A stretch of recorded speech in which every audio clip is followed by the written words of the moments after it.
Karjat superfast वेगवान शहराचे वेगवान न्यूज चॅनल। कर्जतमध्ये प्रवेश केल्यावरच 4 फाट्यावर खड्ड्यात गाडी आपटून स्वागत होतं। पुढे आल्यानंतर श्रीराम पुलाजवळ सुद्धा मोठे खड्डे असल्याने नागरिकांना आणि पर्यटकांना त्याचा मोठा त्रास सहन करावा लागतो। कर्जत सुपरफास्टच्या माध्यमातून प्रशासनाला टोला लगावत खड्ड्यांची वस्तुस्थिती मांडण्यात आली होती। त्याची दखल घेत आमदार महेंद्र थोरवे यांच्या माध्यमातून पाठपुरावा करत संकेत भासे यांनी दखल घेतली होती।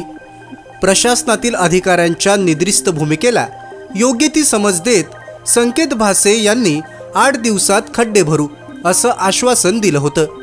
दिलेल्या शब्दावर ठाम राहत आणि प्रशासनाकडे अहोरात्र पाठपुरावा करत संकेत भासे यांनी त्वरित खड्डे भरण्यासाठी अधिकाऱ्यांना परखड शब्दात विनंती केली।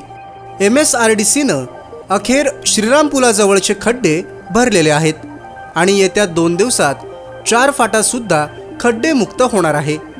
4 फाटा ते श्रीराम पूल हा प्रचंड रहदारीचा मार्ग आहे, त्यामुळे येत्या काळात शहरातील रस्ते खड्डेमुक्त असतील आणि ट्रॅफिक समस्या सुद्धा सुटेल यासाठी प्रयत्न सुरू असल्याची माहिती संकेत भासे यांनी दिलेली आहे।